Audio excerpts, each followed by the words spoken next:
Hello, and welcome to Partners Beyond Parenthood, the podcast that helps new parents thrive without losing themselves. In today's episode, I have a special guest. I have been dying to talk about this topic, and I'm so grateful that you're here with me today, Brianna. I would love for you to go ahead and introduce yourself a little bit to the listeners here today about what you do and how you can help them in their not just postpartum journey, but also pregnancy if they're expecting again. Yeah. Absolutely. Well, thank you so much for having me. I'm Brianna Battles. I am the CEO and founder of Pregnancy and Postpartum Athleticism. I've been coaching female athletes for close to 20 years and then specialize in coaching pregnant and postpartum athletes for a little over a decade now. I have a certification program for coaches and practitioners, but I also have a lot of different resources and fitness programs for women who are navigating pregnancy and postpartum, and they feel like they need a program that really understands their body, but also what their fitness interests are. I think we've seen so much generic and really outdated or short-sighted information for this population. So I try to really understand just the culture of exercise today and what female athletes are looking for. And I say athlete, but I feel like if we know how to support female athletes, then it is transferable across a spectrum of interests and abilities as it pertains to fitness and an active lifestyle. I've coached in a lot of different capacities, but I've really enjoyed working with this population because it truly acts as a catalyst for helping women pursue a lifetime of athleticism. I have two little boys who prompted this special interest, I guess. And it's just been cool to build a business throughout the trenches of early motherhood and then have it keep evolving with me. Yep. I mean, I've said this before. I think it's absolutely incredible, like building a business while you have kids, because that's, essentially different kinds of business, right? Yeah. It's nonstop work. So it's absolutely incredible that, you've taken at least from your own experience and built something so powerful. Really wish I had run into your program previously. I'll probably get to that later, and I'd love to ask you. So I've heard your first podcast, which talks about your story. So you had a bit of a traumatic experience. Sorry to hear that, although I know that this kind of, birthed the rest of what happened. What about that was traumatic for you, and how did that shape your mindset towards, your next pregnancy and just the whole aspect towards fitness and postpartum recovery? Well, that was a little over a decade ago, and there wasn't a lot of information back then, especially as it pertained to different experiences. And so I feel like anything that was like health and fitness minded was very much, if you train through pregnancy, you have a fit pregnancy, then you're going to have a natural delivery, and then you're going to bounce back. And like, it's just going to be this expected experience, like where there's not, we really have more control than, maybe we thought we did. So I bought into that belief system of if I was healthy and fit, and if I wanted to have unmedicated birth, well, I'm tough, I'm strong, I'm an athlete, like I can do this. And then of course I wanted to, get my body back, and I wanted to exclusively breastfeed because all of those things were best and right and healthiest for me and my baby. Again, so like a lot of dogmatic messaging back then, and of course still. And then I learned quickly that motherhood humbles you really quickly. You can have a lot of preferences, but then you have to acclimate to what your reality is. And it doesn't mean that you did something wrong or that you did anything right. There's just so many different variables that influence pregnancy, birth, labor, and postpartum. So I ended up having an emergency cesarean. I was in labor for a very long time, resisted having any kind of medication. And I just really struggled processing that experience because I felt like I did something wrong, but then I felt like I was so embarrassed because I was so committed to my own belief systems about what was healthiest and best and right. And then I was like, oh, wow, you have a lot to learn here, woman. And, and it really was a really steep learning curve after that, from struggling with breastfeeding, something I thought was going to be so natural. And then I felt like I wasn't doing a good job as a mom because I couldn't have this baby the way I wanted to. Breastfeeding was really hard. He cried all the time. He was just like a really high needs baby. And I was so overwhelmed throughout the entire process. And I wanted to athlete brain my way through it. And that was a term that I came up with during that season of life. Because I was like, I'm a mom, but I'm also trying to treat my motherhood almost like an athletic response, where I was like, well, I can just push harder and I can figure out a solution and keep going.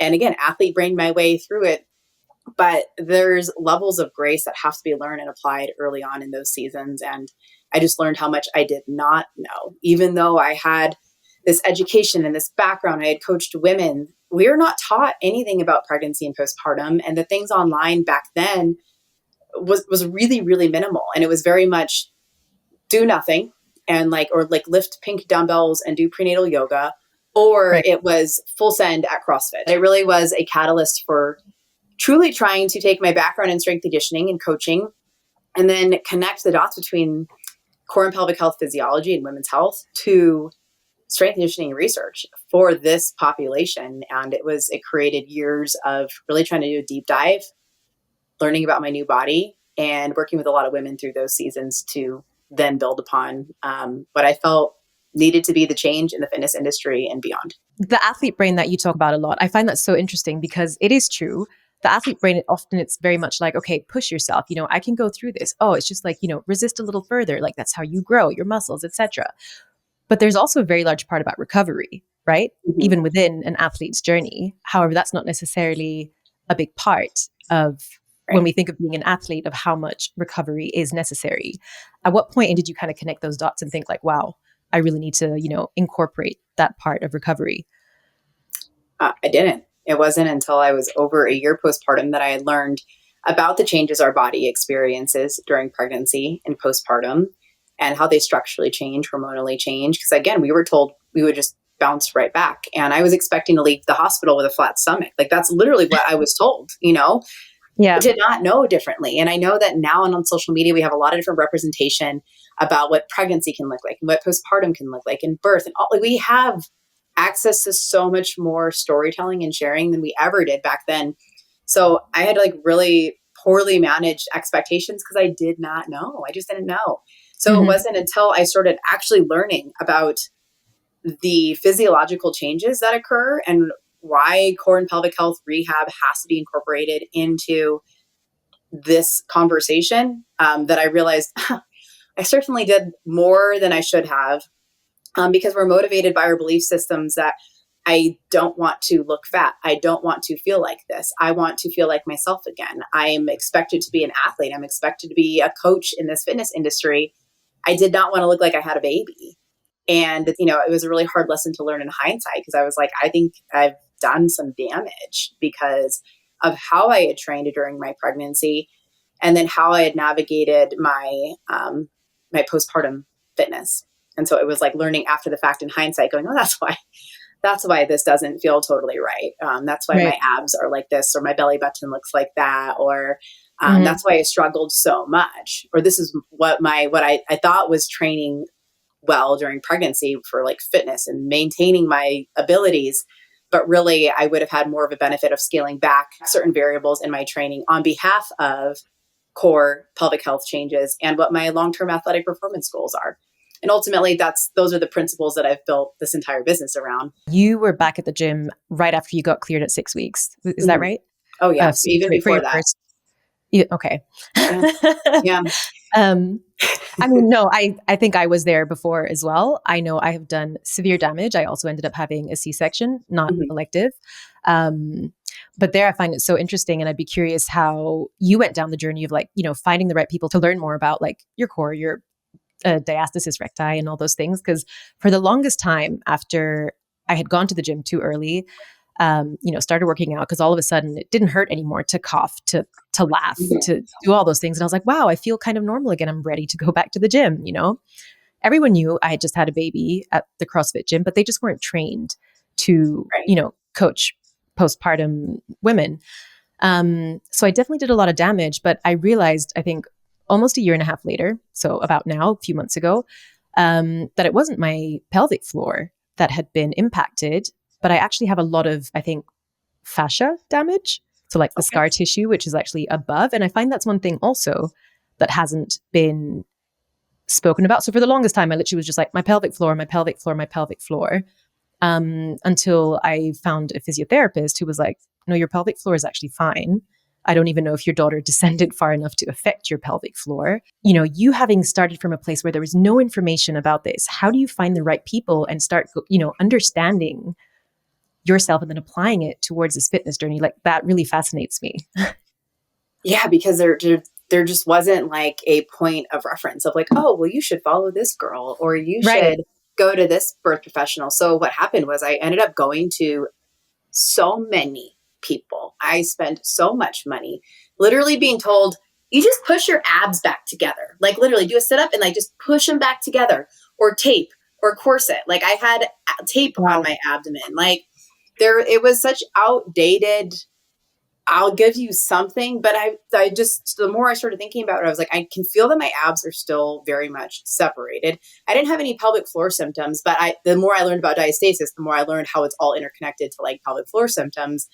And so then I just got pissed. I was like, why is this not talked about? Like, I know that this is what my body has like experienced because I can see it and feel it.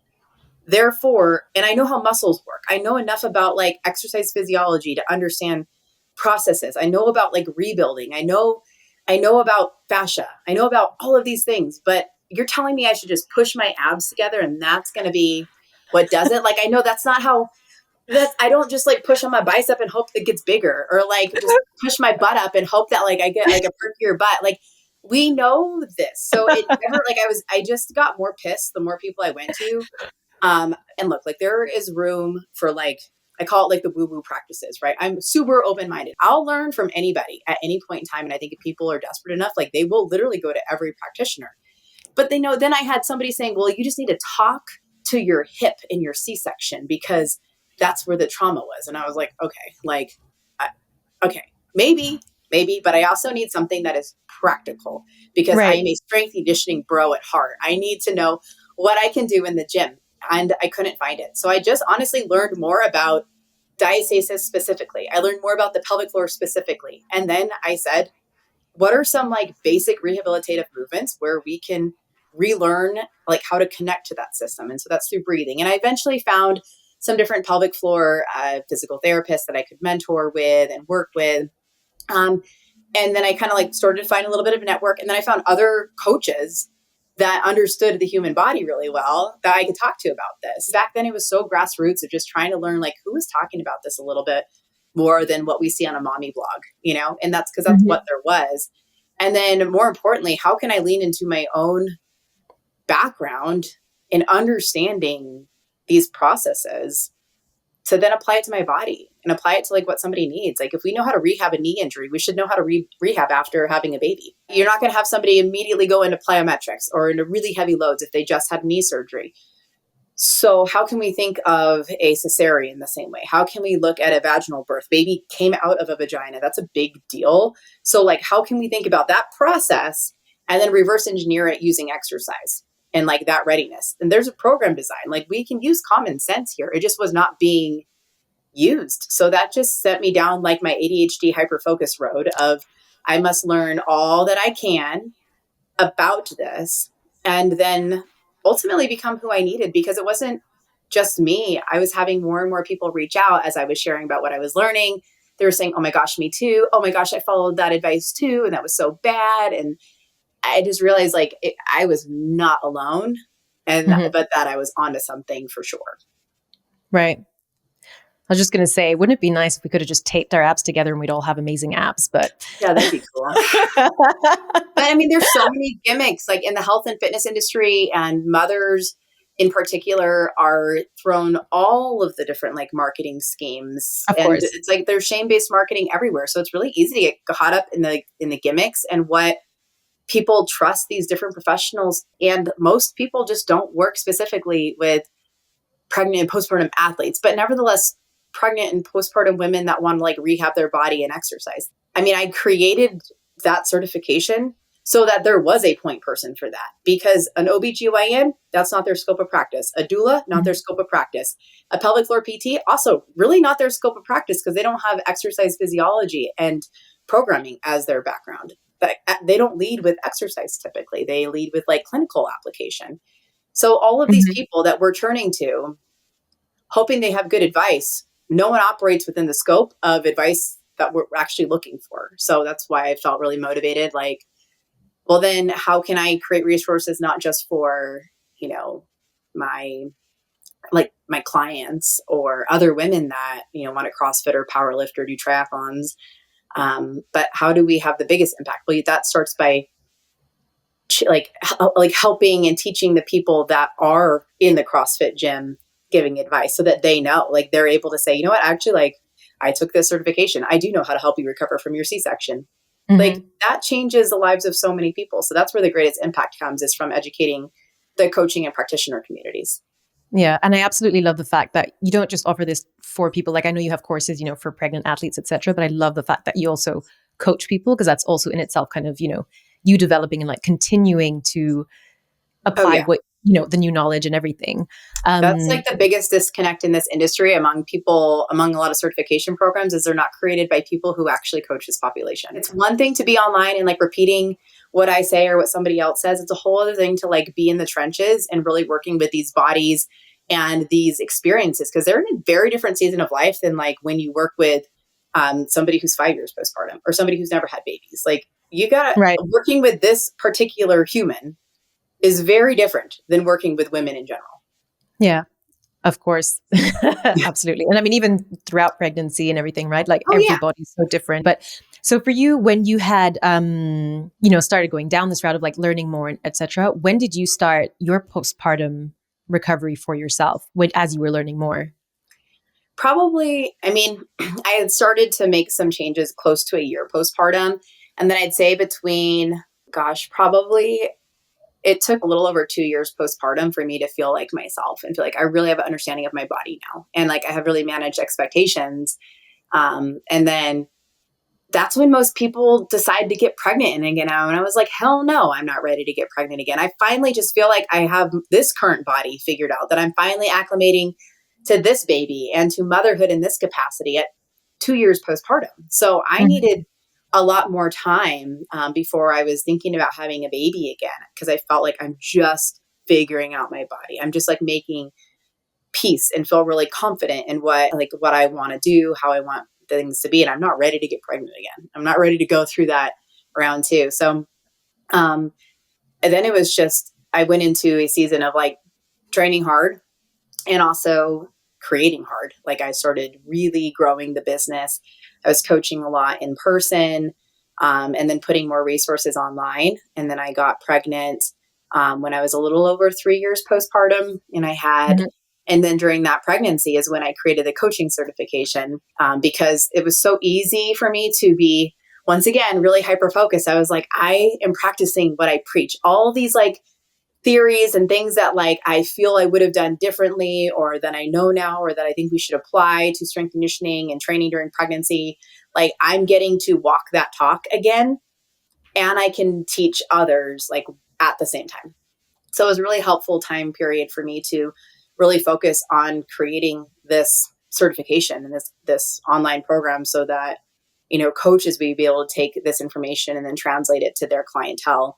And then a lot of people just wanted it for themselves. Like they just wanted to learn for their own behalf of what they need to be their own coach. So I got that completed maybe a month or two before I had my second baby. So that came out in 2017, and so did my second baby. That is indeed very hyper-focused. No, I'm like full send all the time. I mean, that's amazing if you can focus. I mean, I just remember first trimester, extreme fatigue and nausea. So, I mean, already that's 3 months where you're very much, on a roller coaster, but, it was a roller coaster. It certainly was a roller coaster of like creative and certain things falling apart, different partnerships and collaborations totally falling apart, which then catapulted me into like, you either do this or you don't, but you're probably going to be irritated if you don't do it. So I just knew I got to figure this out. I got to do it. That's what it felt like. It did feel crazy, and it was absolutely crazy, but I'm very grateful. And when people bought it, I was like, oh my God, people are actually buying it. Like, this is a thing now. This is like, my business is like for real now. So I'd be curious as well. So with your second pregnancy, I think it was deemed more of a risk to have this pregnancy. Please correct me if I'm wrong. Not really a high risk. It was just more of a high anxiety risk for me, because I was just really concerned about having another baby and going through what I had gone through postpartum, because I struggled a lot just like with postpartum depression and anxiety, even though I didn't realize that at the time. In hindsight, once again, it was like, oh, that wasn't like a normal experience. And I was really fearful that I would have like my older son's name is Cade, that I was going to have a Cade round two. I was like, I cannot do this again. Like his energy and whole personality was he was just such an intense baby. And it makes sense 10 years later. I'm like, this is an intense kid, but he's like awesome. Like, it's so cool to see how that little baby has turned into a little boy that's like also full send and in sports. And like, it's just all applied so perfectly. It makes so much sense now. But at the time, it was very hard to survive as a new mom who was just in the trenches of like feeling horrible. And having a hard time acclimating, managing expectations. So I knew going into this second pregnancy, A, I really need to manage expectations, and B, I need to have the right support around me. And I felt a lot more informed because all I had learned and the people that I had around me. So I felt like I knew what to do during my pregnancy. It was just more so of like doing it and owning it, and then trusting that, that I could control what I could. Because you can't control a lot of variables. So I was like, well, what can I control? I can control how I exercise. I can control how I think about my body and the changes. I can get support from a therapist. I can have an OBGYN that I really trust. That's a different OBGYN than who I had previously. And then talked about what options I wanted, how I wanted my birth experience to feel. It wasn't so much of like how the baby comes out that mattered to me. It was how I felt in that moment. And I needed to feel more supported. I needed to feel like I wasn't going to be traumatized again. So I ended up opting for a gentle cesarean and actually changed hospital policy because they didn't allow that at the hospital at the time. This was in Southern California. Sorry, what is a gentle cesarean? Oh, well, let me tell you what it is. I presented all this research to my OBGYN and was like, look, they're doing this in Australia and some places in England. I really think that there's no reason we can't try this. So a gentle cesarean is still a C-section, but you can have a clear drape, or sometimes they can drop the drape and you don't like actually see anything. Your belly's in the way. But you're a lot more connected to the experience versus like the normal cloth drape where you like don't know what's happening like past your boobs essentially. And that there's delayed cord clamping, there's skin to skin in the OR. You can have music playing. They can just like leave the baby on you so you can nurse right away. All of those things that I guess you would get if you were like in a vaginal birth setting. You could have in the OR. And so that's what I wanted. I wanted my environment to feel more peaceful. I wanted to feel like communicated with. I wanted a play-by-play. And I know not everyone likes a play-by-play, but I do. So I really had a great relationship with my OBGYN. And she made that happen. She like got me in contact with everyone, like labor and delivery there, with the NICU team, just in case, where it was like, hey, like, let's make sure we build a team and we put this into practice. Let's order a clear drape. We were able to change hospital policy to make sure that that could be an option for women that wanted to have that gentle cesarean experience. But knowing I was going to have this baby on this particular date at time, then let's build a team that's going to help make that environment as helpful as possible, so that like I could almost like reclaim how that feeling and environment felt prior. And I did. Like, it was awesome. And I got to have Chance brought to my chest right away, got to nurse.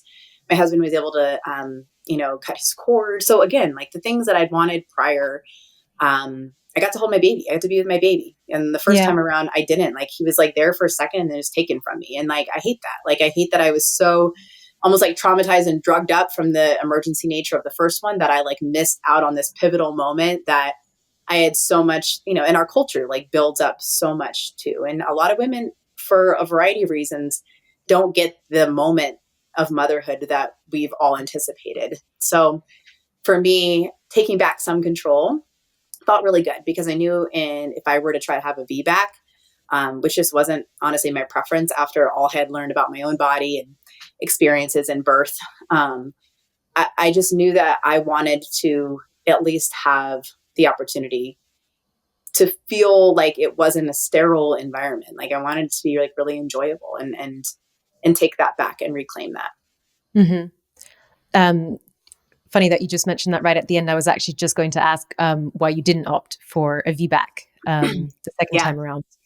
Well, like, there's a lot of different choices out there for people, and I don't think one is necessarily better. For me, and all I had learned about core and pelvic health considerations, I wanted to localize where the trauma had been. So like, I didn't want to introduce a new area of trauma with like the Fair. pelvic floor, because then, well, there was a C-section and now there's a vaginal birth. And I wanted to just have the same localized area, as two C-sections. And that mitigated risk, because with a VBAC, there can be more anxiety attached to that. And I personally could not handle the anxiety of like, well, what if this doesn't go this way? What if it's this? What if it's that? What if my labor is like it was before? I could not get through a pregnancy with that kind of anxiety of a delivery. Me personally, some people totally can, and they feel differently about it. I just felt like the more I learned about my own body and my own mental health predispositions, I knew that like, I didn't care. It wasn't about how the baby came out. It was how I felt. And if I could really like separate those two things, then like, do I really need a baby to come out of my vagina to feel happy? Like, no, no, I needed to feel good about what my motherhood process was and how I brought my baby into the world. So that was my journey. And I think it's really powerful for you to say that as an athlete yourself, who's also training others, because I feel like I've seen it so many times that they say like, oh no, like, it's way easier to have a vaginal birth because then you can just, I don't want to say bounce back, but like you'll recover a lot faster. And there's no evidence that supports that. That's the thing. Like that's dogma. That's not actual facts. And that's really frustrating. I think because it really creates fear around something that, for better or for worse, is a very common experience for women. A lot of women have C-sections. A lot of athletes have C-sections. Again, for a variety of reasons, choice, circumstance, whatever it might be. It does not mean that their athletic outcome is worse. In fact, I'd even argue the opposite sometimes. So like, there's just a lot of trauma that can be done with the pelvic floor from a vaginal birth. So there's no right or best way to have a baby. There's no one way is better to recover than the other. They both just have significant physiological considerations, and both require rehab. Both require attention to exercise process and programming, but one is not better than the other. And I think that's a really unfortunate belief system, is that if you have a C-section, you're worse off. Experience, on the other hand, an emergency C-section versus a planned, well, that's a very different experience. A vaginal birth with no tearing versus a fourth degree tear, very different experience. So that's why like we can't get caught up in something that's better or right, because somebody who had a C-section compared to somebody who had a fourth degree tear, C-section is probably going to have a hell of a lot better recovery. Yeah. So again, this is stuff that isn't really popular to say for a variety of reasons. But when I talk to athletes, like I try to eliminate that belief system right away. Like there's, however this baby comes out, like we will deal with it. We have options, but one is not better than the other. So do not let that troll you. Cause I think that becomes like a fear, that becomes like shame. It becomes like, oh God, and like, and it changes how we talk to people too. Like, I hate when people are like, oh, I'm sorry you had a C-section. Like, no, why are you, no. You can apologize if I'm really struggling. I really had a really traumatic delivery. Like, I'm sorry that you had a traumatic delivery, or really struggling with this, but not, I'm sorry you had a C-section. That's a rant for another day, my friend. No, I'm totally with you on that. I think I felt very much the same. Like I had, again, also not emergency, but it very much almost was an emergency C-section, where at the end I also felt really disappointed in my body. I was like, wait, what? Like I couldn't birth vaginally. And at that point I wasn't so torn up with like, what's better or worse or whatever. In my mind, for what I wanted, it was better. But in the end it just wasn't possible. And I told like my, the OBGYN, I was like, oh, well, my mom had to have 2 C-sections. He's like, why didn't you tell me? Like, of course, like it's probably anatomy. And I was like, what? So yeah, just a lot of... Not even necessarily. That's the thing, is like, there's so many outdated belief systems associated with birth, recovery, and fitness. There just are. And it's like, it's rampant in this particular bubble of motherhood, birth, and fitness. It's rampant. The medical community, among practitioners and fitness goers. So I'm out here just trying to turn belief systems upside down and be like, we don't have evidence for that, but that's not what I see in 10 years of coaching this population. This just isn't true. Which I'm really grateful, because for me, for my second birth, like I was up until you said this, was like, nope, going for VBAC. That's what I want. Like, I definitely, for my fitness journey after, I want to make sure that I can like recover faster. But now hearing this, I may actually have to go and look into this a bit more and be like, is that actually what I want? Yeah. Because it's I'm happy to like discuss that too, because I think it's like a series of like asking questions. Have you considered this? How about that? And like, you kind of like weigh your pros and cons, because again, we've been taught that a C-section is a worse outcome for mom and baby, a harder outcome for mom and baby.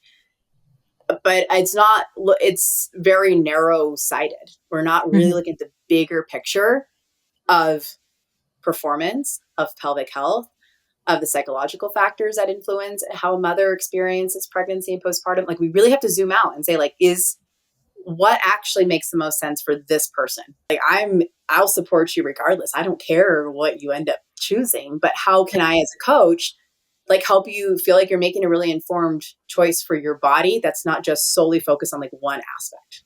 Right. So now you're more or less, let's say 6-7 years into the journey with your course and, on more of your online presence, essentially. Yeah. Are you seeing a change in how people, approach this more? Is it really, getting out enough? How much more work do we need to do on that? What is your opinion I on mean, that? there's definitely still a lot of work to do, because we have years of undoing like really conservative messaging, but also like rallying with like managing a lot of the almost extreme beliefs. There's a lot more conversation being had online. But I do think now we're up against the fitness like influencer culture, where somebody who has built a large following over the last 5 years, who's in the fitness space, well, now they're pregnant and suddenly they're an expert on pregnancy and postpartum. And I think like that's the harder part, is for the consumer being able to know, like, is this person credible? So we're in that game too of, I guess, trying to like just exist within the fitness industry. Know that that's a variable, that there might be information being put out that's like not super credible. And then it's really hard for the consumer to decipher that. But I think ultimately it's good that we have more voices out there and more people that are sharing, more people that are taking interest.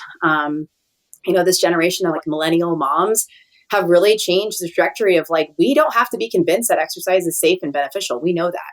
Maybe the generations before us were a little bit more hesitant for that. So now it's saying, because we're not having to convince people that it's safe and it's beneficial, how can we have conversations around the nuance of like, but you might need to be aware of X, Y, and Z. You might need to make some adjustments here. It's not just about maintaining abilities for the sake of fitness. Like, you are fit enough for birth. You are fit enough. You don't like, and then again, working with that athlete brain of there's nothing to prove to yourself or anybody else during these seasons. Like, these seasons should look different for a lot of reasons. It's so important that you say that, with the influencers, because it is so easy for you to get wrapped up in it. Like you said, these are business people. They know how to sell. This is one of the prime reasons why I started this podcast, because I'm one of those people. I was, researching and trying to find all the good answers and whatever. And then you're like, oh, well, this person must be credible because they have XYZ amount of following. Right. And, they talk about pelvic floor health, etc. So you're like, oh, they must know. Are they pregnant or postpartum themselves, or are they actually coaching that population? That's what we have to ask, ourselves. But I think just knowing what the incentive is for people is important too. Yeah. And so let's say a mom like me, we're looking at these influencers and we see like you versus like, I don't know, someone else. What are flags that you would look for? Is it possible? Yeah, I'd say like, do they have experience actually coaching this population? And most, I'd say, don't. Okay. And where do we find out where they have that experience? Well, anybody who's gone through the Pregnancy and Postpartum Athleticism coaching certification, they are coaching this population specifically and broadly, but they are coaching this population really specifically. And like, we have over 3,000 coaches around the world that are certified, like what coach in almost every major city in the US and then in like over 30 countries. So we're making progress here on accessibility to coaches that know. Many of them do virtual training, but if they've gone through that certification, that means it's not just clinical. They're not just like repeating what they read in the certification. Like, they know how to actually apply it to this population. It's evidence-based. So it's not just based on opinion. I don't have an agenda with how I think you should mother or have a baby or not, which is also a big part of a lot of the fitness industry is Like if you do X, Y, and Z, you're going to get this outcome. And I won't sell that. Like I will never sell, if you do my program, then you're going to have this kind of birth and this kind of postpartum Right. recovery. And we're going to heal your diastasis in 6 weeks. I won't ever sell that. And if you see that, that's also a red flag. One thing I'd like to get back to is what I'd mentioned at the beginning, just how much mindset plays into this. How do you approach that throughout pregnancy and or postpartum? Like, what are flags that you start being like, okay, this is how I need to start, training these women? I think, the hard part is listening to your body is actually not very intuitive during these seasons because your body's changing all the time. And there's a time where moving might make you feel better. And there's another time where you're like, I cannot get off the couch. I am so nauseous. I'm so fatigued. I cannot. And like, it's instead of beating yourself up for that, like it's giving yourself the grace that you need, knowing like this is not your whole new personality. This is not who you are now. This is who you are like this week or today or during this season of life. And I think it's really hard. Like I'm working with a professional athlete who's on her second pregnancy right now. And her first pregnancy, we're like dialed in with her training. And this one, she's like, I've exercised like 6 times because I have felt horrible. And like, that's okay. Like it is, we have our whole lifetime to train.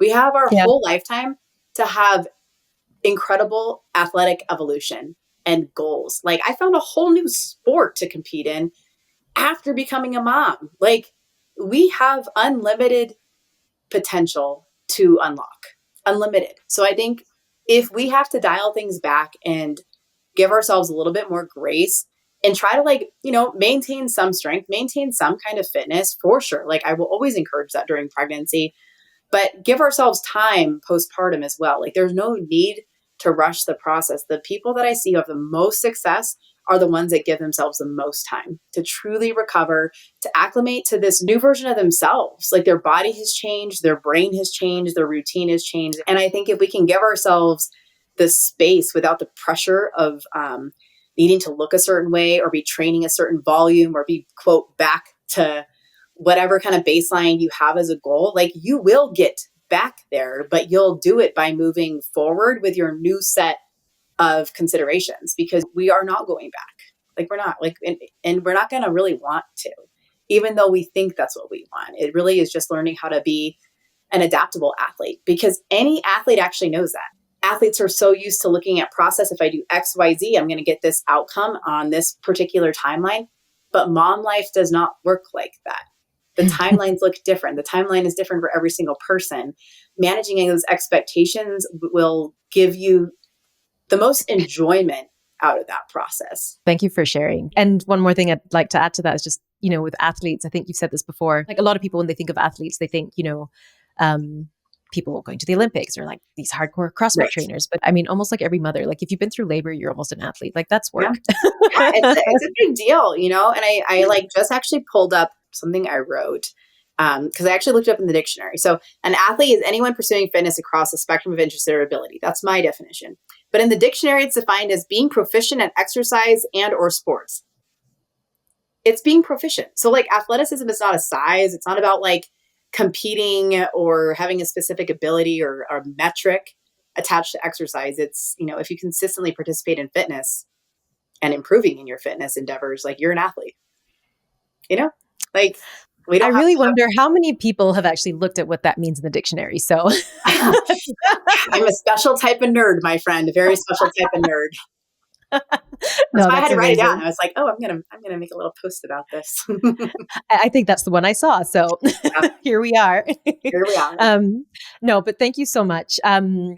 This has been extremely valuable. I've learned a lot for myself, possibly considering not having another VBAC. So a lot to think about there. Well, I'm happy to talk with you about that and really just, there's no best or right, but I'm happy to have that conversation. And for those listening today, where can they find you? Where can they find more about the offers that you have? Yeah. Well, I also have a podcast. It's the Practice Brave podcast. My website is the pregnant and postpartum athlete.com. You can follow me on Instagram. That's at Brianna, BRIANNA.Battles. That's actually my real first and last name, not just my Instagram name, Brianna Battles. And then the brand page where we have like all specific information about training during pregnancy and postpartum in the certification course. The brand page is at pregnant.postpartum.athlete. Awesome. Thank you so much for being here and sharing everything that you have today. It's been an honor. Thank you. Well, thank you. Thank you so much for tuning in and sticking around to the end.